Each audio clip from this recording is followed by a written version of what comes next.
నెలకో మంచి పని చేద్దాం రా, నెలకి 100 రూపాయలైనా దానం చేద్దాం రా.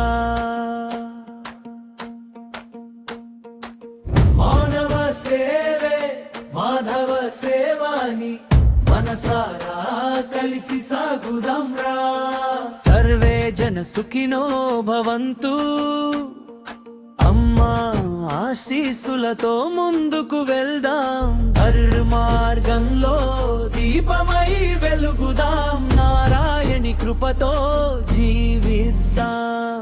జీవితమే పరుగుల బాటలో, మనసులు అయిపోయే గందరగోళంలో, కర్మల బంధాలు వెంటాడుతుంటే ధర్మమే మార్గమై నిలుస్తుంది. చేతిలో ఉన్నదాన్ని పంచితే చాలు,